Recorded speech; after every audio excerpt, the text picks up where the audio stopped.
Welcome to NTV. నేను మీ భవ్య. ఇప్పుడు ప్రతి ఒక్కరు మన ఇండియాలో మాట్లాడుకునే విషయం ఏంటి అని అంటే యూనియన్ బడ్జెట్ 2026. సో ఈ బడ్జెట్లో ఈసారి మన నిర్మలా సీతారామన్ గారు ఏ అంశాలను కవర్ చేశారు? మనం గతంలో ఆల్రెడీ ఒక ఎపిసోడ్ అయితే చేశాము, ఏవి కవర్ చేస్తే బాగుంటుందని. సో ఆ అంశాలు కవర్ అయ్యాయా లేదా, ఏ సెక్టార్స్లో ఎంత బడ్జెట్ ఎలొకేట్ చేశారు, ఇవన్నీ విషయాలు మాట్లాడటానికి మన senior chartered accountant and Amber corporate services founder Arun Rajput sir ఉన్నారు. మరిన్ని విషయాలు అడిగి తెలుసుకుందాం. హలో సార్, ఎలా ఉన్నారు sir? Thank you so much, Bhavya garu, for inviting me again. I'm very well. Thank you so much sir. అంటే అఫ్ కోర్స్ మనం అనుకున్నాం కదా సార్ ఆల్రెడీ, అది ఒక్కసారి ఆఫ్టర్ బడ్జెట్ కూడా మనం మాట్లాడుకుంటే అసలు పబ్లిక్కి కూడా గవర్నమెంట్ నిజంగా తీసుకునే బడ్జెట్లో ఆ డెసిషన్స్ వల్ల పబ్లిక్కి ఎటువంటి యూస్ ఉంటుంది, ఉండట్లేదు, దాని అవేర్నెస్ కూడా ఖచ్చితంగా అవసరం అనిపించింది సార్. సో అదే చూసుకుంటే మనం ఒక్కసారి ఈ 2026 యూనియన్ బడ్జెట్ని ఒక సమ్మరీగా చూడాలంటే ఎలా చూడొచ్చు అంటారు సార్? ఫస్ట్ మనం ఏంటంటే మన లార్జర్ ఆడియన్స్ బెనిఫిట్ అయ్యేటప్పుడు ఈ బడ్జెట్ అనేది ఏంది అది ఒకసారి డిస్కస్ చేసుకుంటే మీ ఎగ్జాక్ట్లీ హౌస్ హోల్డ్ పరంగా మనం చూస్తే మీ హౌస్ హోల్డ్లో మీకు ఆదాయం ఉంటుంది, వ్యయం ఉంటుంది. ఆదాయం ఎంత ఉంటుందో దాని ప్రకారంగా ఖర్చులు ఎంత పెట్టుకోవచ్చు అనేది మనము జనరల్గా ఏంటంటే డిసైడ్ చేసుకుంటాం. సో బడ్జెట్ కూడా ఇట్లాంటిదే. బేసికల్గా దేశానికి సంబంధించిన దేశానికి సంబంధించిన బడ్జెట్లో ఆదాయం కేంద్ర ప్రభుత్వానికి ఎక్కడి నుంచి వస్తుంది, వ్యయం ఎక్కడెక్కడ పెట్టవచ్చు, డెవలప్మెంట్ పరంగా, ప్రజల సంక్షేమం పరంగా, ఇన్ఫ్రాస్ట్రక్చర్ క్రియేషన్ పరంగా, మౌలిక సదుపాయాలు కల్పించే పరంగా ఎట్లాంటి అలొకేషన్స్ చేయొచ్చు అనేది చెప్పేది మన బడ్జెట్. సో ఈ బడ్జెట్ 2026 అనేది మేజర్గా మనం ఫస్ట్ డిస్కస్ చేసే ముందు మన నిర్మలా సీతారామన్ గారు ఏం చెప్పారంటే, మన కొత్తగా కన్స్ట్రక్ట్ చేసిన కర్తవ్య భవన్లో సిద్ధం చేసిన మొదటి బడ్జెట్ ఇది అని చెప్పారు. సో దాని నుంచే స్ఫూర్తి తీసుకుంటూ ఈ బడ్జెట్ని 3 కర్తవ్యాల కింద విభజించడం జరిగింది.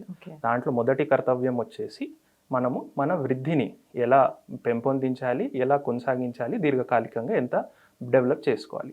రెండోది వచ్చేసి మన ప్రజలకు సంబంధించిన ఆశయాలను ఎలా నెరవేర్చాలి, వాళ్ళ సామర్థ్యాన్ని ఎలా పెంచాలి. మూడోది వచ్చేసి మన సబ్కా సాత్ సబ్కా వికాస్కి అనుగుణంగా అన్ని సెక్టార్స్ ప్లస్ అన్ని రాష్ట్రాలతో కలిపి ఎలా ముందుకు వెళ్ళాలనే కోణంలో ఈ బడ్జెట్ని నిర్మలా సీతారామన్ గారు ప్రవేశపెట్టడం జరిగింది. సో సార్, మీరన్న పాయింట్కి ఫస్ట్ వస్తే ఇండివిజువల్ ట్యాక్స్ పేయర్ విషయానికి వద్దాం సార్. సో మనం ఆల్రెడీ ఎర్లియర్ ఎపిసోడ్లో కూడా మాట్లాడుకున్న విషయము, వాళ్ళకి ఏమన్నా కొంత బెనిఫిట్ చేసే అవకాశం తక్కువగా ఉండొచ్చు, ఉండకపోవచ్చు అన్నట్టుగా అయితే చెప్పుకున్నాం. మరి నిజంగా ఈసారి బడ్జెట్లో వాళ్ళకి ఏమైనా గుడ్ న్యూస్ ఉందా? వన్ ఆఫ్ ద కర్తవ్యం మన కేంద్ర ప్రభుత్వానికి ఏంటంటే ప్రజల ఆశయాల్ని నెరవేర్చడం, వాళ్ళ సామర్థ్యాన్ని పెంచడం. సో దాని గురించి మనం ఇండివిజువల్ ట్యాక్స్ పేయర్ కోణంలో కనుక డిస్కస్ చేస్తే అది ప్రజలను కొంచెం నిరాశ పెట్టినట్టే అర్థమవుతుంది. ఎందుకంటే ప్రీవియస్ ఇయర్ మనం కనుక చూస్తే 12 లక్షల వరకు కొత్త పన్ను విధానంలో ఇన్కమ్ ట్యాక్స్ లిమిట్ని పెంచడం జరిగింది. అండ్ ఓల్డ్ ట్యాక్స్ రెజీమ్ని డిడక్షన్స్ తీసుకొని అదే యథాతథ కొనసాగించారు. సో అదే సేమ్ ఆబ్జెక్టివ్ ఎట్లాంటి చేంజెస్, మార్పులు చేర్పులు చేయకుండా ఈ బడ్జెట్లో కూడా దాన్ని కొనసాగించడం జరిగింది. కొన్ని రిక్వెస్ట్ ఉండేవి. రిక్వెస్ట్ ఏంటంటే స్టాండర్డ్ డిడక్షన్ పెంచుతారని, కొత్త పన్ను పరిమితి విధానంలో కూడా కొత్త డిడక్షన్స్ని అలౌ చేస్తారని ఒక రిక్వెస్ట్ ఉండింది. బట్ దాన్ని కన్సిడరేషన్కి అయితే రాలేదు. And plus there is no changes. So బేసిక్గా మనకు లాస్ట్ ఇయర్ ఏముందో అదే కరెంట్ ఇయర్గా యథాతథగా కొనసాగుతుంది. సో ఓకే, ఎబో 12 lakhs కనుక వచ్చినట్లయితే ఇక వాళ్ళు up to 12 lakhs no tax, over and above that ఉన్నదంటే మనకు స్లాబ్ లిమిట్ పరంగా అప్లై అవుతుంది. స్లాబ్ లిమిట్ అది కొత్త పన్ను విధానంలో 4 లక్షల నుంచి 8 లక్షలు 5%, 8 లక్షల నుంచి 12 లక్షల వరకు 10%, 12 లక్షల నుంచి 16 లక్షల వరకు 15%, 16 లక్షల నుంచి 20 లక్షల వరకు 20%, 20 లక్షల నుంచి 24 లక్షల వరకు 25%, దానిపైన 30%. సో ఎన్ని స్లాబ్లు పెట్టారు న్యూ ట్యాక్స్ రిజీమ్లు అని కొంచెం కాంప్లికేటెడ్ అర్థం చేసుకోవడం. బట్ ఈ ఏడాది నుంచి మనకు కొత్త 12 lakhs వరకు ఎగ్జెంప్షన్ ఉన్న ట్యాక్స్ స్లాబ్ అప్లై అవుతుంది కాబట్టి ఈ ఇన్కమ్ ట్యాక్స్ ఫైలింగ్లో మనకు దానికి సంబంధించిన అప్లికబిలిటీ మనకు ఖచ్చితంగా అర్థమవుతుంది. సరే, ఇన్కమ్ ట్యాక్స్ అన్నారు, దీన్ని మళ్ళీ April 1 న్యూ యాక్ట్ అయితే రాబోతున్నట్టుగా ప్రకటించారు కదా. సో అంటే మేబీ ఇండివిజువల్ ట్యాక్స్ పేయర్స్కి ఏమైనా బెనిఫిట్ అవ్వకపోవచ్చేమో, కానీ ఈ కొత్త న్యూ ఇన్కమ్ ట్యాక్స్ ద్వారా కూడా ఏమన్నా బెనిఫిట్ అయ్యే ఛాన్స్ ఉంటుందంటారా? అంటే కొత్త ఇన్కమ్ ట్యాక్స్లో ఏంటంటే దీన్ని కొంచెం ఇంకా లాంగ్వేజ్ కొంచెం ఈజ్ డౌన్ చేయడానికి, ప్రొసీజరల్ ఆస్పెక్ట్ని తగ్గించడం మాత్రమే చేస్తుంది. అంటే మనకు ఇన్కమ్ ట్యాక్స్ యాక్ట్ వచ్చింది 1961లో. సో దాని తర్వాత మళ్ళీ దాన్ని ఒకసారి ప్రక్షాళనలు చేసుకొని దానికి ఇంకా ఇవాళ ట్రేజుల్లో అప్లికబిలిటీస్ ఎలా ఉంటున్నాయి, కొన్ని సెక్షన్స్లన్నీ తగ్గించి, కొన్ని ప్రొసీజరల్ ఆస్పెక్ట్ని తగ్గించి కొత్త ఇన్కమ్ ట్యాక్స్ యాక్ట్ని తీసుకురావడం జరుగుతుంది. సో పెద్దగా మార్పులు చేర్పులు ఉండదు, ప్రొసీజరల్ ఆస్పెక్ట్స్లో కొన్ని చేంజెస్ ఉంటాయి, కానీ ఇక ఏ ప్రొవిజన్స్ ఉన్నాయి ఎలా ఉన్నాయో అలానే కంటిన్యూ అవబోతున్నాయి. ఓకే. సో మేజర్‌గా దాని ద్వారా కూడా ఎంప్లాయీస్‌కి కానీ వీళ్ళందరికీ ప్రత్యేకంగా ఎటువంటి కొత్త మార్పులైతే ఉండవు. ఇప్పుడు ఎలా ఉందో యాజ్ యూజువల్ అదే కంటిన్యూ అయ్యే ఛాన్స్ ఉంటుంది. యెస్. యాజ్ యూజువల్ అదే కంటిన్యూ అవుతాయి. కానీ నిన్న బడ్జెట్ అనౌన్స్‌మెంట్‌లో డైరెక్ట్‌గా టాక్స్ ఎగ్జెంప్షన్స్ ఏమి ఇవ్వకపోయినా కొన్ని ప్రొసీజరల్ ఆస్పెక్ట్స్‌లో కొన్ని చేంజెస్ చేయడం జరిగింది. అదొక పాయింట్ ఏందంటే మన రివైజ్ రిటర్న్ ఫైలింగ్‌కి డెడ్‌లైన్స్ పెంచడం జరిగింది. సో రివైజ్ రిటర్న్ ఫైలింగ్‌కి అంటే మనం ఒక రిటర్న్ ఫైల్ చేసాము. దాన్ని మళ్ళీ కరెక్ట్ చేసుకొని ఇంకో రిటర్న్ ఫైల్ చేయాలంటే దానికి మనకు 31 డిసెంబర్ వరకు ఉండేది ఆ ఇయర్కి సంబంధించి. దాన్ని ఇంకో 3 మంత్స్ ఎక్స్టెండ్ చేసి 31 మార్చ్ వరకు చేశారు. సెకండ్ పాయింట్ ఏంటంటే మనకు ఇప్పుడు ఇన్కమ్ ట్యాక్స్ డెడ్ లైన్స్ ఎలా ఉన్నాయంటే మీరు ఇండివిజువల్ ఉన్నారు, మీరు బిజినెస్ మ్యాన్ అయినా, ఇండివిజువల్ బిజినెస్ మ్యాన్ అయినా, ఇండివిజువల్ శాలరీ ట్యాక్స్ పేయర్ అయినా మీకు జూలై 31 వరకు due date for income tax filing ఉండేది. అది కాస్త చేంజెస్ చేశారు. శాలరీ ట్యాక్స్ పేయర్కి ఇంకా జూలై 31 మన income tax return filing deadline. కానీ individual who is doing business లేకపోతే ఎవరికైనా ట్రస్ట్ ఉందంటే వాళ్ళకి ఇంకో ఒక నెల పొడిగించి 31 ఆగస్ట్ వరకు చేయడం జరిగింది. సో ఈ 2 మ్యాటర్స్లో దేర్ ఆర్ ప్రొసీజరల్ చేంజెస్ అని చెప్పుకోవచ్చు. కొన్ని ప్రొవిజన్స్ చేంజ్ ఒక ఇంట్రెస్టింగ్ స్కీమ్ తీసుకొచ్చారు. ఇంట్రెస్టింగ్ స్కీమ్ అంటే ఏంటంటే మనకు జనరలీ శాలరీ ట్యాక్స్ పేయర్స్కి ఎంఎన్సీస్లో పనిచేస్తున్న వాళ్ళకి ఏమవుతుందంటే వాళ్ళ ఎంఎన్సీ కనుక లిస్టెడ్ ఉంది ఏదైనా స్టాక్ మార్కెట్లో ఇతర దేశాల్లో అనుకుంటే, ఎస్పెషల్లీ యూఎస్ దేశాల్లో అనుకుంటే వాళ్ళకి ఈసాప్స్ గ్రాంట్ చేయడం చేస్తారు. ఈసాప్స్ అంటే ఏంటంటే మీకు ఆ ఎంఎన్సీకి సంబంధించిన మార్కెట్ వాల్యూలో ఉన్న స్టాక్ కాస్త డిస్కౌంటెడ్ వాల్యూలో మీ ఎంప్లాయీకి ఇస్తారు. ఆ ఎంప్లాయీకి based on number of years of service కానీ వాళ్ళు ఏదో మైల్ స్టోన్ అచీవ్ చేయడం బేసిస్ మీద ఆప్షన్స్ రావడం జరుగుతాయి. సో ఇక్కడ కొంచెం క్లారిటీ మిస్సింగ్ ఉండేది శాలరీ ట్యాక్స్ పేయర్ దగ్గర. చాలామంది ఏంటంటే ఇది ఫారెన్ అసెట్ అంటే ఇండియాలో ఉండి నేను ఒక ఫారెన్ అసెట్ కొన్నాను కాబట్టి అది తక్కువ డిస్కౌంటెడ్ ప్రైస్లో తీసుకున్నాను కాబట్టి అది ఇండియాలో డిస్క్లోజర్ చేయాల్సిన అవసరం లేదేమో అన్న అపోహ ఉండేది. సో దీన్ని కొంచెం కరెక్ట్ చేస్తూ చాలా ఇనిషియల్ అసెస్మెంట్స్ కూడా జరిగాయి. చాలామందికి ఇట్లా పెనల్టీస్ కూడా విధించడం జరిగింది ఫర్ నాన్ డిస్క్లోజర్. సో ఈ ఒక కొత్త స్కీమ్ తీసుకొచ్చి దీన్ని కొంచెం స్ట్రీమ్లైన్ చేయాలనే ఆశతో నిన్న ఒక కొత్త ప్రొవిజన్ తీసుకురావడం జరిగింది. దీన్ని ఏంటంటే ఫారెన్ అసెట్ డిస్క్లోజర్ స్కీమ్ అని చెప్తాము. ఇది మనకు బేజర్గా ఎవరికైనా ఫారెన్ అసెట్స్ ఫారెన్ ఇన్కమ్స్ ఉన్నాయంటే వాళ్ళకి వర్తిస్తుంది. సో దీనిలో 2 కేటగిరీస్ ఉన్నాయి. కేటగిరీ ఏ అనేది ఏంటంటే మీ దగ్గర ఒక ఫారెన్ అసెట్ ఉంది, మీరు ఆ ఫారెన్ అసెట్కి సంబంధించిన ఇన్కమ్ కూడా ఉంది, అది మీరు ఇన్కమ్ ట్యాక్స్ రిటర్న్లో కనుక డిస్క్లోజ్ చేయలేదు అనుకోండి ఇప్పటి వరకు. సో మీకు ఒక 6 months విండో ఇచ్చారు. ఆ 6 months విండోలో మీకు సంబంధించిన ఫారెన్ అసెట్కి సంబంధించిన డీటెయిల్స్ని ప్లస్ ఫారెన్ అసెట్కి సంబంధించిన ఇన్కమ్ డీటెయిల్స్ని వాలంటరీగా డిస్క్లోజ్ చేసేసుకొని 30% ట్యాక్స్ ప్లస్ 30% పెనల్టీ రూపంలో చెల్లించుకుంటే మీకు ఎట్లాంటి ప్రాసిక్యూషన్ ఉండదు. ఇది కేటగిరీ ఏ కిందకి వస్తుంది. కేటగిరీ ఏ కింద. అంటే ఇప్పుడు దాంట్లో భాగంగా మన గవర్నమెంట్ దగ్గర అప్లికేషన్ పెట్టుకొని ఒక టైం పీరియడ్ లోపు కనుక వాటిని డిస్క్లోజ్ చేసేస్తే వాళ్ళకి 30% ట్యాక్స్ ప్లస్ 30% పెనల్టీ కింద 60% ఓవరాల్ కింద మీకు అది కట్టేసుకుంటే మీకు ఎలాంటి ప్రాసిక్యూషన్ అంటే ప్రాసిక్యూషన్ ఏంటంటే మీకు లిటిగేషన్ బాధలు ఇన్కమ్ ట్యాక్స్ డిపార్ట్మెంట్ నుంచి ఉండదు. దీనికి value up to 1 crore of asset value అయినా 1 crore ఆఫ్ ఫారెన్ డిస్క్లోజర్కి సంబంధించిన ఇన్కమ్ అయినా. సో ఇది first category of item. Okay, అంటే ఫర్ ఎగ్జాంపుల్ సింపుల్ గా అర్థం మన కామన్ పీపుల్ కి అర్థం కావాలంటే ఎగ్జాంపుల్ తీసుకుందాం. లేకపోతే ఇప్పుడు నేను ఒక స్టాక్ ఉన్నది, నా కంపెనీ నాకు ఇచ్చిన స్టాక్ ఉంది, దాని మీద నాకు డివిడెండ్స్ వస్తాయి, యూఎస్ లో డివిడెండ్స్ వస్తాయి, రైట్, రిటర్న్స్ వస్తాయి, వచ్చి అది నేను అమ్మినప్పుడు నాకు క్యాపిటల్ గెయిన్ వస్తుంది. అది కాస్త నేను ఇండియాలో డిస్క్లోజ్ చేసుకోవాల్సిన అవసరం ఖచ్చితంగా ఉంది. ఇప్పటి వరకు ఏంటంటే ఒక అపోహ ఉండేది, అది ఫారెన్ అసెట్ కాబట్టి నేను డిస్క్లోజ్ చేయాల్సిన అవసరం లేదు. చాలా మందికి మేము చెప్పేవాళ్ళం, కానీ వాళ్ళు ఏమన్నారంటే ఇన్కమ్ ట్యాక్స్ డిపార్ట్మెంట్ కి ఇది ఎలా తెలుస్తుంది నా దగ్గర ఫారెన్ అసెట్ ఉందనేది, ఎందుకంటే ఇది ఫారెన్ కంట్రీది కదా, ఇక్కడ ఇండియాకి ఏం అవసరం అనే థాట్ లో వీళ్ళే వచ్చిన రిటర్న్స్. దీన్ని కాస్త క్లారిటీ కూడా ఇస్తూ చాలాసార్లు చెప్పడం కూడా జరిగింది దట్ ఇవన్నీ డిస్క్లోజర్ మ్యాండేటరీ ఇంపార్టెంట్ చేసుకోవాల్సిన అవసరం ఉంది, కానీ ఇప్పుడు కూడా దాన్ని ఇగ్నోర్ చేసేవాళ్ళు. కానీ ఈ స్కీమ్ తరపున ఒక లిటిగేషన్ ని కొంచెం స్ట్రీమ్ లైన్ చేసి ఎక్స్టెండ్ చేయకుండా వాలంటరీగా మీరే మీ ఇన్కమ్ని ప్లస్ మీ అసెట్ని డిస్క్లోజ్ చేసేసి హాయిగా మా దగ్గర నుంచి ఇన్కమ్ ట్యాక్స్ నోటీసెస్ రాకుండా ప్రశాంతంగా ఉండండి అన్నదానికి డిపార్ట్మెంట్కి మనం సరిగ్గా వాళ్ళకి సంబంధించిన డీటెయిల్స్ ఇవ్వకపోవడం వల్ల వాళ్ళకు కూడా ఏంటంటే ఎక్స్చేంజ్ రెగ్యులేషన్స్ ఉంటాయి. ఎక్స్చేంజ్ ఏంటంటే ఇన్ఫర్మేషన్ ఎక్స్చేంజ్ ఉంటుంది ఇతర దేశాలతో. అంటే ఇతర దేశాలతో మనం ఒప్పందం కుదుర్చుకుంటున్నాం కాబట్టి ఆబ్వియస్గా వాళ్ళకు ఒక ఎక్స్చేంజ్ ఆఫ్ ఇన్ఫర్మేషన్ ఉంటుంది. దీంట్లో మిస్ మ్యాచ్ వచ్చిందంటే ఆబ్వియస్గా మీకు నోటీసెస్ రావడము, ఆ నోటీసెస్ ప్రొలాంగ్ అయ్యి మీ లిటిగేషన్ 3-4 ఏళ్ళు నడవడం, దాని మీద మీరు లిటిగేషన్ గెలవకపోతే మీరు ఇన్కమ్కి సహా పెనల్టీలు కూడా కట్టుకోవాల్సిన అవసరం ఉంటుంది. సో దీన్ని కొంచెం స్ట్రీమ్ లైన్ చేసి కేటగిరీ ఏ కింద మీరు అన్డిస్క్లోజ్డ్ ఇన్కమ్ కానీ అన్డిస్క్లోజ్డ్ అసెట్ కానీ ఉంటే 30% of income tax plus 30% penalty కింద కట్టేసుకొని కట్టేసుకుంటే ప్రాసిక్యూషన్ నుంచి ఇమ్యూనిటీ తీసుకోవచ్చు అని అనౌన్స్ చేయడం జరిగింది. This is for category A. Category B, category BA అందరికన్నా ఎక్కువ అప్లై అయ్యే కేసు అని నేను అనుకుంటున్నాను. ఎందుకంటే చాలా మంది వాలంటరీగానే డివిడెండ్ వచ్చిన, క్యాపిటల్ గెయిన్ వచ్చిన, ఎనీ అదర్ ఇన్కమ్ వచ్చిన ఫారెన్ అసెట్ నుంచి వాలంటరీగానే డిస్క్లోజ్ చేసేవారు, ట్యాక్సెస్ కట్టుకునేవారు. ఈ వరకు DTAA అప్లికేబిలిటీ అంటే డబుల్ టాక్సేషన్ అవాయిడెన్స్ అగ్రిమెంట్ అనేవి కూడా మనకి ఇతర దేశాలతో ఉన్నాయి.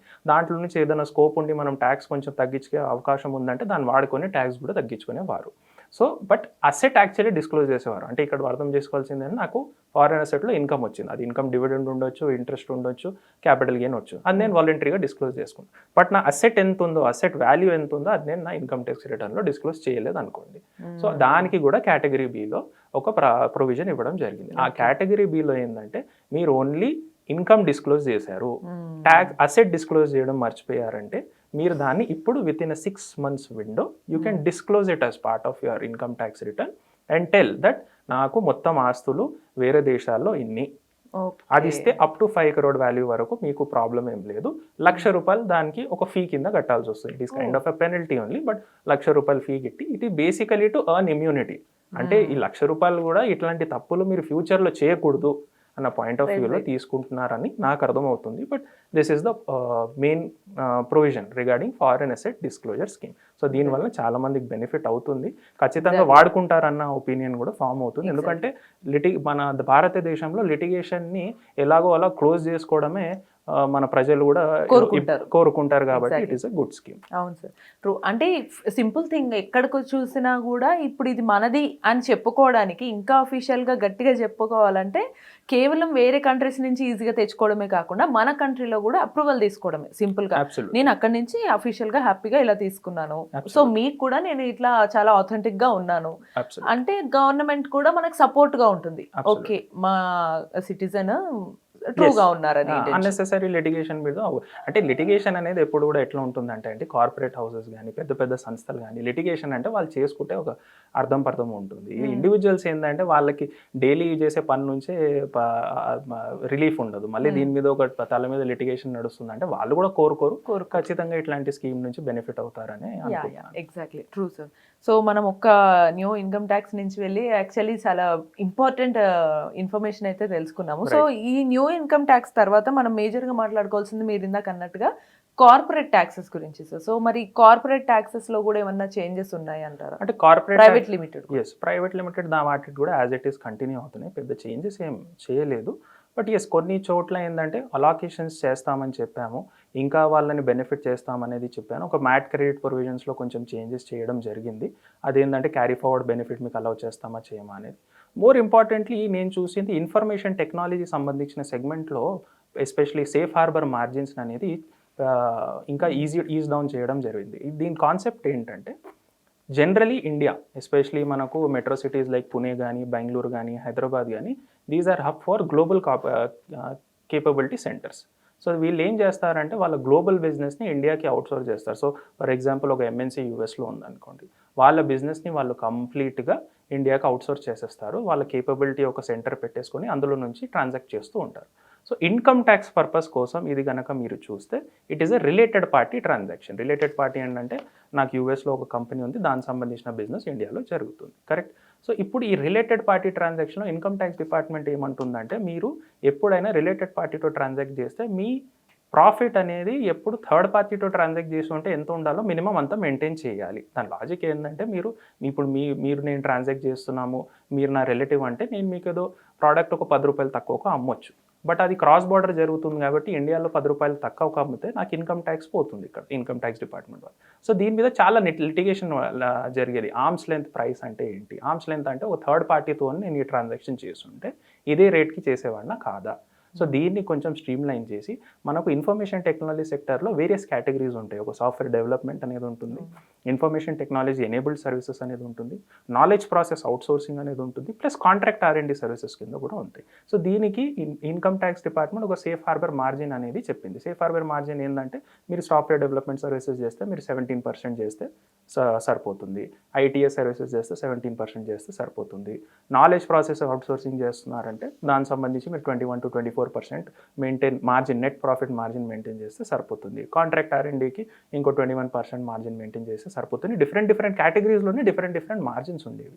సో దీన్ని ఒకటేసారి చాలా బెనిఫిట్ చేస్తూ మీరు ఇవన్నీ 4 కేటగిరీస్ని ఒకటే ఇన్ఫర్మేషన్ టెక్నాలజీ సర్వీసెస్ కేటగిరీస్ కింద తెచ్చేసి 15.5% మార్జిన్ కనుక మీరు మీ రిలేటెడ్ పార్టీ ట్రాన్సాక్షన్స్లో మెయింటైన్ చేస్తే మీకు ఆటోమేటిక్గా మీకు అన్నెసెసరీ లిటిగేషన్ ఏమి ఉండదు. మీరు జస్ట్ ఒక safe harbour application income tax department file చేసేసుకొని మేము సేఫ్ హార్బర్లో అప్లై చేస్తున్నాం, మాకు అలౌ చేయండి, ఇది ప్రొవిజన్ మాకు అలౌ చేయండి అంటే మీకు నెక్స్ట్ ఇన్కమ్ ట్యాక్స్ నుంచి వచ్చే లిటిగేషన్ అంతా జీరో అయిపోతుంది. So it is a very good move to promote global capability centres. అలా కాకుండా కూడా ఇది ఏంటంటే ఫారిన్ ఇన్వెస్ట్మెంట్ని ఇండియాలో తీసుకురావడానికి దోహదపడుతుంది. ఎందుకంటే ఎప్పుడైనా ఫారిన్ ఇన్వెస్టర్స్ ఫారిన్ కంపెనీస్ ఇతర దేశాల్లో ఇన్వెస్ట్ చేసేటప్పుడు ట్యాక్స్ కాంట్రవర్సీస్ ఎక్కువ ఉంటాయి అంటే వాళ్ళు పెద్దగా ఇంట్రెస్ట్ చూపరు. బట్ ట్యాక్స్ కాంట్రవర్సీస్ లేకుండా మనం మినిమం మార్జిన్స్ మెయింటైన్ చేస్తూ అన్నెసెసరీ లిటిగేషన్ ప్రొలాంగ్ చేయకుండా మేము హాయిగా బిజినెస్ చేసుకోవచ్చు అంటే చాలామంది ఇంట్రెస్ట్ చూపిస్తారు.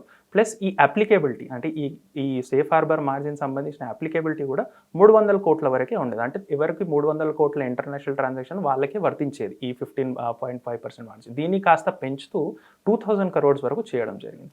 So it is a very huge relief for cross border transactions.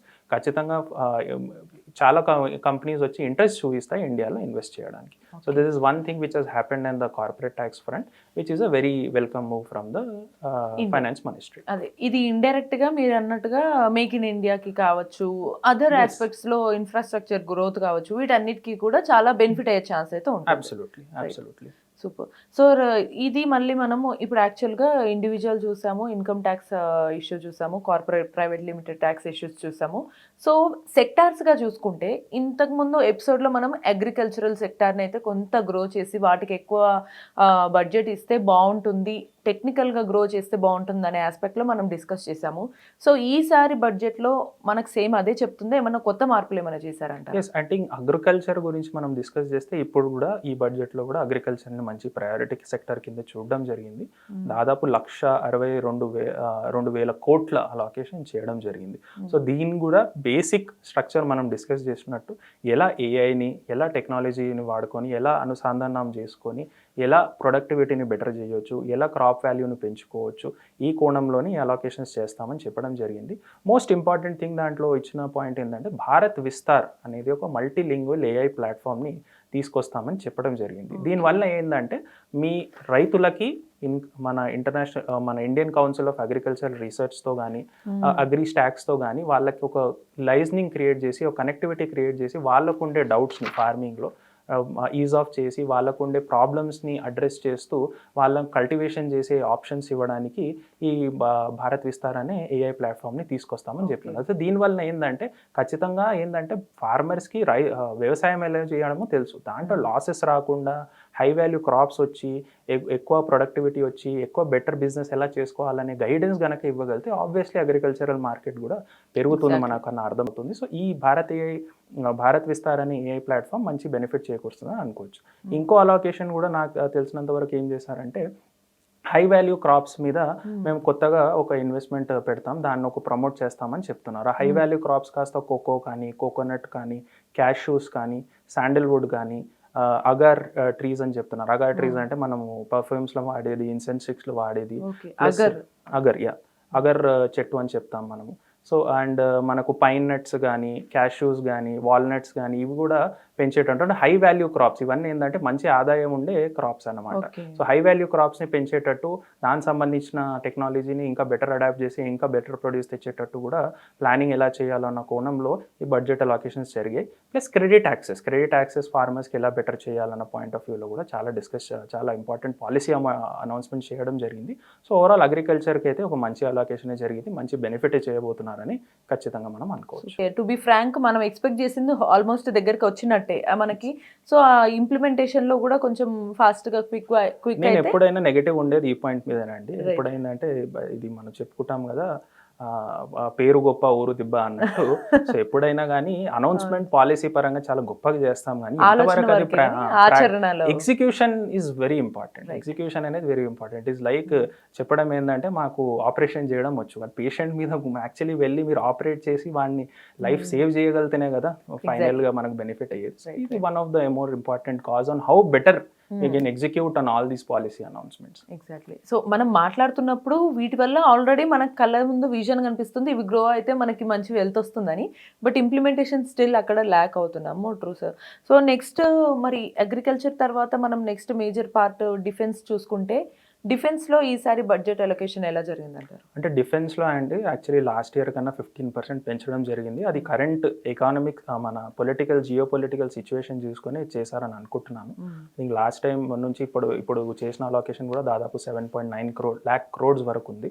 So ఆబ్వియస్గా ఇవి కూడా ఏంటంటే సొంత మ్యానుఫ్యాక్చరింగ్ ఇంకా పెంచుకునేటట్టు, సొంత ప్రోడక్ట్స్ ఇంకా క్రియేట్ చేసుకుని దాన్ని కూడా ఒక ఎక్స్పోర్ట్ కేపబిలిటీస్ని పెంచుకునేలా. ప్రస్తుతానికి ఎప్పుడు చూస్తే మనం చాలా ఎక్కువ ఇజ్రాయెల్ నుంచి మనకు ఇంపోర్ట్స్ ఉంటాయి ఫ్రమ్ ఈ డిఫెన్స్ రిలేటెడ్ ఎక్విప్మెంట్ అనేది. సో దాన్ని కూడా మనం సొంత మ్యానుఫ్యాక్చరింగ్ చేసేసుకొని దానికి కూడా సంబంధించిన టెక్నాలజీ డెవలప్మెంట్ చేసేసుకుంటే మనకు ఒక మంచి సిచ్యువేషన్ క్రియేట్ అవుతుంది. ప్లస్ ఎక్స్పోర్ట్ చేసే ఎబిలిటీ ఉంటుంది. That will help us to have better relationships with other countries also. కాబట్టి ఒక మంచి అలొకేషనే జరిగింది. అది కాకుండా టెక్నాలజీ ప్లస్ ఎంప్లాయ్మెంట్ జనరేషన్కి సంబంధించి ఇవన్నీ ఏంటంటే జనరల్లీ డిఫెన్స్ ఎక్విప్మెంట్ మ్యానుఫ్యాక్చరింగ్ అందరు పబ్లిక్ సెక్టర్ అండర్టేకింగ్స్ నుంచి జరుగుతాయి. సో ఇవన్నీ అలొకేషన్స్ కనుక అక్కడ జరుగుతాయి ఖచ్చితంగానే వాళ్ళకు కూడా ఎంప్లాయ్మెంట్ జనరేషన్ పెరుగుతుంది, స్టాండర్డ్ ఆఫ్ లివింగ్ పెంచొచ్చు. సో చాలా పాయింట్స్ ఉన్నాయి కాబట్టి డిఫెన్స్ పరంగా కూడా మంచి అలొకేషన్ జరిగిందని చెప్పుకోవచ్చు. సో దాని పరంగా కూడా గ్రోత్ ఉండే ఛాన్స్ కూడా ఉంది నెక్స్ట్ మనకి. మళ్ళీ అందులో ఈసారి మళ్ళీ హెల్త్ సెక్టార్లో కూడా ఎటువంటి చేంజెస్ కానీ బడ్జెట్ అలొకేట్ చేయడం జరిగిందంటారు? అంటే హెల్త్ సెక్టార్లో వెరీ ఇంట్రెస్టింగ్ పాయింట్ అండి. హెల్త్ సెక్టార్లో బయోఫార్మాకి సంబంధించి బయోఫార్మా శక్తి అన్న పాలసీ అనౌన్స్మెంట్ ఒకటి చేయడం జరిగింది. దానికి ఒక 10,000 కోట్ల అలొకేషన్ చేస్తారని చెప్పారు. సో 10,000 కోట్ల అలొకేషన్ బేసిక్గా ఏంటంటే మీరు ఇంకా ఫార్మా కేపబిలిటీస్ పెంచుకోవడము, ఓన్ మ్యానుఫ్యాక్చరింగ్ చేసుకోవడము, ఓన్కి సంబంధించిన ఇంకా మాలిక్యూల్స్ ఫైండ్ అవుట్ చేసి కొత్త డిసీజెస్కి సంబంధించిన రీసెర్చ్ చేయడానికి ఇవన్నీ చేయడం జరిగింది. జనరల్గా మన ఇండియాలో ఏంటంటే కమ్యూనికేబుల్, నాన్ కమ్యూనికేబుల్ డిసీజెస్ రెండు ఉంటాయి. కమ్యూనికేబుల్ డిసీజెస్ మీద మనం to a larger extent we have been able to control. But non communicable diseases ఏంటంటే డయాబెటీస్ కానీ, మన క్యాన్సర్ కానీ, హార్ట్ డిసీజెస్ కానీ, మెంటల్ హెల్త్ పరంగా కూడా మనం చూస్తే మనం ఇంకా దాని మీద కంట్రోల్ చేయాల్సిన అవసరం ఎంతగానో ఉంది. సో దానికి సంబంధించిన రీసెర్చ్ని ప్రమోట్ చేస్తూ, ఎస్పెషలీ క్యాన్సర్ రీసెర్చ్ని ప్రమోట్ చేస్తూ దానికి సంబంధించిన టెక్నాలజీని ఇంకా బెటర్ చేసుకునే కోణంలో ఇది బయోఫార్మా శక్తి అనే ప్రోగ్రామ్ని తీసుకొచ్చారని అనుకుంటున్నాను. This will help us to first of all do more manufacturing in house. Second ఏంటంటే మనకి ఎక్స్పోర్ట్ కేపబిలిటీస్ పెంచుతాయి. థర్డ్ ఏంటంటే మన ప్రజలకు కూడా ఒకవేళ బెనిఫిట్ అయ్యిందంటే ఆ మందులు కూడా చాలా తక్కువ ధరకే ఇచ్చే అవకాశం ఉంటుంది. కాబట్టి ఇది హెల్త్ కేర్ సెక్టర్లో మాత్రం ఇది వచ్చిన అప్డేట్ మనకు. ఎగ్జాక్ట్లీ. అంటే టు బి ఫ్రాంక్, ఇది మనం ఓపెన్గా కోవిడ్ తర్వాత ఓకే మనం ఇది చేయగలమని ఒక నమ్మకం గవర్నమెంట్ కూడా వచ్చిన తర్వాత దీంట్లో ఇంకెక్కువ ఇంట్రెస్ట్ చూపించి సో ఇది గ్రో చేస్తే బాగుంటుందనే థాట్ వచ్చింది అనుకోవచ్చు. అబ్సల్యూట్లీ. మనకు ఆల్రెడీ మనకు ఫార్మా మ్యానుఫ్యాక్చరింగ్ హబ్ మన తెలంగాణనే జెనోమ్ వ్యాలీ అని చెప్పుకుంటూ ఉంటాం.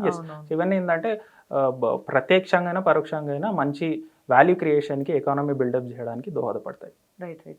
అండ్ నెక్స్ట్ మెయిన్గా హెల్త్ తర్వాత అగ్రికల్చర్ తర్వాత చూసుకునేది ఎడ్యుకేషనే సార్. సో ఈ ఎడ్యుకేషన్లో మరి ఏమన్నా చేంజెస్ ఉన్నాయంటారు? అంటే ఎడ్యుకేషన్లో మెయిన్లీ ఏంటంటే ఫోకస్ దాదాపు I think some lakhs of crores అక్కడ కూడా అలొకేషన్ జరిగింది 1.39 lakh crores వరకు. బేసిక్గా దాంట్లో కనుక చూస్తే ఏఐని ఎట్లా వాడుకొని, టెక్నాలజీని ఎట్లా వాడుకొని ఎడ్యుకేషన్ ఇంకా ఎట్లా బెటర్ చేయొచ్చు అన్న కోణంలోనే ఈ డిస్కషన్ జరుగుతుంది. బేసిక్గా ఏంటంటే ఒక 10 కేంద్రీయ విద్యాలయాలు కూడా ఇస్తామన్నారు, కొన్ని ఐఐఎమ్స్ అలొకేట్ చేస్తామని చెప్పారు.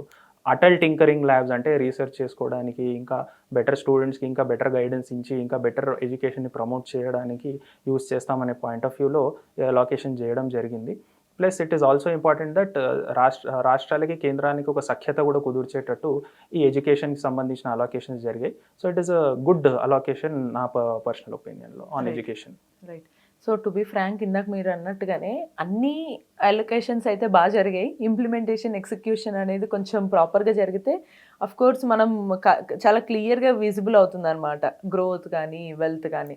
సో సార్ ఇంకా మేజర్గా ఈ ఆస్పెక్ట్స్ అన్నీ కూడా చాలా బాగా కనిపిస్తున్నాయి. సో ఇందులో మళ్ళీ ఇండస్ట్రీ సెక్టార్ కానీ ఈ మ్యానుఫ్యాక్చరింగ్, మేక్ ఇన్ ఇండియా తరపున దాన్ని ఎలా చూడొచ్చు అంటారు? అంటే మ్యానుఫ్యాక్చరింగ్, మేక్ ఇన్ ఇండియా పరంగా కూడా యాక్చువల్లీ మంచి అంటే పాలసీ వైజ్ మంచి థాట్స్ అయితే తీసుకొచ్చారు. వన్ అయితే మనం ఆల్రెడీ ఇది బయోఫార్మాకి సంబంధించి మనం డిస్కస్ చేసాము. సెకండ్ వచ్చేసి సెమీ కండక్టర్ మీద, ఇన్ మ్యానుఫ్యాక్చరింగ్ మీద కొంచెం ఇంట్రెస్ట్ చూపిస్తున్నారు. లాస్ట్ టైం దాదాపు 20,000 crores వరకు సెమీ కండక్టర్కి సంబంధించిన మ్యానుఫ్యాక్చరింగ్కి యూజ్ చేస్తానన్నారు. దాన్ని కాస్త 40,000 కోట్లకి పెంచడం జరిగింది through India semiconductor machine 2.0. So దీంట్లో ఏంటంటే ఎలక్ట్రానిక్ మ్యానుఫ్యాక్చరింగ్ కేపబిలిటీస్ కనుక మనం ఇన్ హౌస్ పెంచుకుంటే మన ఫోన్స్ కానీ టాబ్లెట్స్ కానీ ల్యాప్టాప్స్ కానీ ఎలక్ట్రానిక్ ఎక్విప్మెంట్స్ కానీ ఇంకా మనకు తక్కువ ధరకి అవైలబుల్ ఉంటాయి. So it is again a very good move అన్నది చెప్పొచ్చు. సో అది it is a good allocation from this thing. ఇంకోటి వెరీ ఇంట్రెస్టింగ్ ఈ బడ్జెట్లో జరిగిందంటే రేర్ ఎర్త్ మినరల్స్ మైనింగ్కి కొత్తగా ప్రపోజల్స్ తీసుకొచ్చారు. అది ఒరిస్సా కానీ తమిళనాడు కానీ ఆంధ్రప్రదేశ్లో కానీ ఈ రేర్ ఎర్త్ మినరల్స్ని మైన్ చేస్తూ కారిడోర్స్ చేస్తారని చెప్తున్నారు. సో బేసిక్గా దీంట్లో నుంచి వచ్చే మినరల్స్ మనం ఇంకా బెటర్గా మనం ఈ మ్యానుఫ్యాక్చరింగ్ని ఈవీ బ్యాటరీస్ సంబంధించిన బ్యాటరీ మ్యానుఫ్యాక్చరింగ్ దేనికైనా వాడొచ్చా అనే కోణంలో రీసెర్చ్ చేయడానికి ఈ మ్యానుఫ్యాక్చరింగ్ మినరల్ కారిడోర్స్ని అనౌన్స్ చేయడం జరిగింది. So this is also a very welcome move అని చెప్పొచ్చు. ఫోర్త్ ఏంటంటే కెమికల్ మ్యానుఫ్యాక్చరింగ్కి కూడా ఉన్న ఇండస్ట్రీస్ని రివైవ్ చేసి వాళ్ళు ఇంకా బెటర్గా కేపబిలిటీస్ పెంచుకొని వాళ్ళ క్రెడిట్గా యాక్సెస్ ఇచ్చి కెమికల్ మ్యానుఫ్యాక్చరింగ్తో కూడా బెటర్ బిజినెస్ చేసేటట్టు ఎలా రీసెర్చ్ చేద్దామన్న పాయింట్ ఆఫ్ వ్యూలో కూడా ఆలోచిస్తున్నట్టు అర్థమవుతుంది.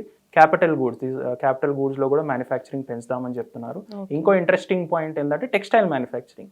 సో టెక్స్టైల్ మ్యానుఫ్యాక్చరింగ్లో చాలా పెద్ద అనౌన్స్మెంట్ చేశారు. టెక్స్టైల్ పార్క్స్ని క్రియేట్ చేస్తాం మేము దాన్ని చాలా వేగవంతంగా క్రియేట్ చేస్తామని చెప్తున్నారు. సో దీనివల్ల మనకి ఏంటంటే టెక్స్టైల్ ఇండస్ట్రీ పెరుగుతుంది, ఎంప్లాయ్మెంట్ పెరుగుతుంది, ప్లస్ మనకి ఎక్స్పోర్ట్ ఆపర్చునిటీస్ వస్తాయన్న పాయింట్ ఆఫ్ వ్యూలో మనకు తెలంగాణలో కూడా కాకతీయకి మెగా టెక్స్టైల్ పార్క్ ఇవ్వాలని కోరిక ఉంది. బట్ ఇప్పటిదాకా ప్రస్తుతం దాని మీద ప్రస్తావన అయితే రాలేదు. బట్ బడ్జెట్లో మాత్రం మెగా టెక్స్టైల్ పార్క్స్ అంటే అనౌన్స్మెంట్ జరిగింది. దాన్ని ఇంకా చాలా వేగవంతంగా మేము ప్రమోట్ చేస్తామని చెప్తున్నారు.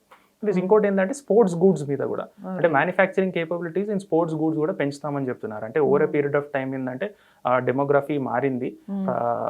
చిన్న పిల్లల్లో కానీ టీనేజర్స్లో కానీ చదువుతో పాటు స్పోర్ట్స్ కూడా ఇంపార్టెంట్ అన్న అవగాహన పెరిగింది. ప్లస్ వాళ్ళు ఒక ఇంట్రెస్ట్ కూడా చూపిస్తున్నారు. మన క్రికెట్లో ఆల్రెడీ మనం నంబర్ 1 నేషన్గా ఉన్నాం కాబట్టి స్పోర్ట్స్ని పెంచితే ఇంకా కొంచెం బెటర్ ఉంటుంది. ప్లస్ స్పోర్ట్స్ గూడ్స్ని కూడా మ్యానుఫ్యాక్చర్ చేసే ఉందంటే మనకు మళ్ళీ ఎక్స్పోర్ట్ చేసే కేపబిలిటీస్ పెరుగుతాయి అన్న పాయింట్ ఆఫ్ వ్యూ ఈ 7 సెపరేట్ కేటగిరీస్లో manufacturing and make in India point of వ్యూలో పాలసీ అనౌన్స్మెంట్స్ చేయడం జరిగింది బడ్జెట్లో. Super sir. సో అంటే ఒక బడ్జెట్ని మనం చాలా నిజానికి చాలా క్రిస్ప్గా బట్ డీటెయిల్డ్గా అయితే డిస్కస్ చేసాం సార్. సో మీరు ఇంత టైం ఇచ్చి ప్రతి సెక్టార్ గురించి చెప్పారు and individual and whole group వేలో కూడా ట్యాక్స్ బెనిఫిట్స్ ఎలా ఉన్నాయో కూడా చెప్పారు. So hope every one understands this and thank you so much for your time sir. But before closing that మీరు కూడా ఫైనల్గా మన ఆడియన్స్కి కూడా ఏం చెప్పాలనుకుంటున్నారు ఈ బడ్జెట్ ద్వారా? ఈ బడ్జెట్లో అయితే ప్రత్యేకంగా మనకు ఇమీడియట్ బెనిఫిట్ అయితే ఏం చేయలేదు. But over a period of time మనకు ఆ బెనిఫిట్ రావచ్చు. What has to be done is మీ ఫైనాన్షియల్ ప్లానింగ్ని కొంచెం బెటర్ చేసుకొని మేబీ కన్సల్టెంట్ త్రూ కూర్చొని కొంచెం బెటర్ చేసుకొని మీకు వచ్చే ఆదాయం ఏమైనా ఉందంటే దాన్ని వినియోగం ఎట్లా చేసుకుంటారు, పెట్టుబడులు ఎట్లా పెట్టుకుంటారు, అసెట్ క్రియేషన్స్ ఎట్లా చేసుకుంటారు, ఇన్కమ్ జనరేషన్ దాంతో ఎలా చేసుకుంటారు అనే కోణంలో ఖచ్చితంగా ఆలోచించాల్సిన అవసరం ఉంది. ఎందుకంటే ఇది over a period of time budget నుంచి ప్రతి ఏడాది మనకి ఏ బెనిఫిట్ రాకుండా ఉండొచ్చు. ఎందుకంటే ఇప్పుడు ప్రస్తుతం కేంద్ర ప్రభుత్వానికి ఉన్న ఇప్పుడు మనం డిస్కస్ చేసింది మొత్తం ఇండివిజువల్ ట్యాక్స్ పేయర్స్కి ఎట్లాంటి బెనిఫిట్ చేసాం. బట్ కేంద్ర ప్రభుత్వం కూడా ఈ ట్యాక్స్ రాయితీలు ఇవ్వకపోవడానికి కారణం ఏంటని ఒకసారి మనం డిస్కస్ చేసుకుంటే వాళ్ళు ఏమనుకుంటున్నారంటే ఇప్పుడు నేను ట్యాక్స్ రాయితీ ఇచ్చి మళ్ళీ నా ట్యాక్స్ ఆదాయం అంటే ఇంకా సెంట్రల్ గవర్నమెంట్కి ట్యాక్సెసే అందరికన్నా పెద్ద ఇన్కమ్. దాని నుంచే వాళ్ళు ప్రజా సంక్షేమానికి ఎట్లా, ఇన్ఫ్రాస్ట్రక్చర్కి ఎట్లా, మౌలిక ఎట్లా అలోకేట్ చేయాలని చూస్తారు. సో ఈ ట్యాక్స్ రాబడిని తగ్గించుకోవడం కన్నా ట్యాక్స్ రాబడిని యథాతథగా ఉంచి మనకు వచ్చే ట్యాక్స్ రాబడిని ఎలా బెటర్గా యూజ్ చేయొచ్చు, వెల్ఫేర్ స్కీమ్స్కైనా ఇన్ఫ్రాస్ట్రక్చర్స్కైనా ఎలా మౌలిక సదుపాయాలు కల్పించడానికి ఎలా యూజ్ చేయొచ్చు అన్న కోణంలో ఆలోచిస్తున్నారు. సో దీనివల్ల అండ్ ప్రస్తుతం ఈ whatever they are doing అది కొంచెం వర్కౌట్ అయ్యే సిచ్యువేషన్ కూడా కనిపిస్తుంది. ఎందుకంటే మనకు జీడిపి గ్రోత్ రేట్ కూడా కొంచెం బాగానే ఉంది, ప్లస్ మనకు డెట్ టు ఈక్విటీ రేషియో కూడా బాగానే నడుస్తుంది కాబట్టి ఇది కంటిన్యూ అయ్యే అవకాశాలు ఉన్నాయి. సో ఇవన్నిటిని పరిగణలోకి తీసుకొని it is very important that we plan our finances properly. So it becomes very important from individual standpoint. ప్రతి ఏడాది బడ్జెట్లో మనకు బెనిఫిట్ రాకపోతే మనము ఎలా బెటర్గా ప్లాన్ చేసుకొని ఇవాళ నుంచి కనుక స్టార్ట్ చేస్తే నెక్స్ట్ 2 years మనకు ఆ బెనిఫిట్ కనిపిస్తుంది. Yes, it is very important to start doing personal financial planning and I hope everyone will start doing it. Right. Thank you so much sir. And correct suggestion కూడా అని చెప్పొచ్చు. ఎందుకంటే ఒక budget నుంచి మనం benefit అవ్వడం కాదు, మనం కూడా ఎలా బెనిఫిట్ మేబీ అందులో పార్ట్ అయితే ఆ నెక్స్ట్ ఫర్దర్గా వచ్చే స్కీమ్స్ ద్వారా కూడా మనం ఏమన్నా యూటిలైజ్ చేసుకునే అవకాశం కూడా ఉండొచ్చు. Absolutely, Right. Absolutely. Thank you so much sir. Thank you so much for thank you so much for the detailed explanation. So చూసారు కదా, సో బడ్జెట్ 2026 మనం చాలా డీటెయిల్డ్గా అయితే అర్థం చేసుకున్నామని అనుకుంటున్నాను. సో ఇందులో మనము agricultural, health and education, manufacturing, make in India and tax, individual tax benefits కావచ్చు, న్యూ ఇన్కమ్ ట్యాక్స్ గురించి అండ్ కార్పొరేట్, ప్రైవేట్ లిమిటెడ్ సెక్టార్స్కి సంబంధించిన ట్యాక్స్ గురించి అండ్ ఓవరాల్గా మొత్తం మన ఇండియాలో నెక్స్ట్ ఫ్యూచర్ జనరేషన్స్ నుంచి కావచ్చు, ఇండియాలో ఉన్న రిసోర్సెస్ ద్వారా ఎలా వెల్త్ క్రియేట్ చేయొచ్చు అనే దాన్ని బట్టే ఈసారి బడ్జెట్ అలొకేట్ చేసినట్టయితే మనకు అర్థమవుతుందని మనకు సార్ చాలా డీటెయిల్డ్గా చెప్పారు. మీకు ఏమైనా డౌట్స్ ఉన్నా కూడా కమెంట్స్ చేయొచ్చు, మనం ఫర్దర్ ఎపిసోడ్స్లో కూడా డిస్కస్ చేద్దాం. Until then keep watching NTV. నేను మీ భవ్య సైనింగ్ ఆఫ్.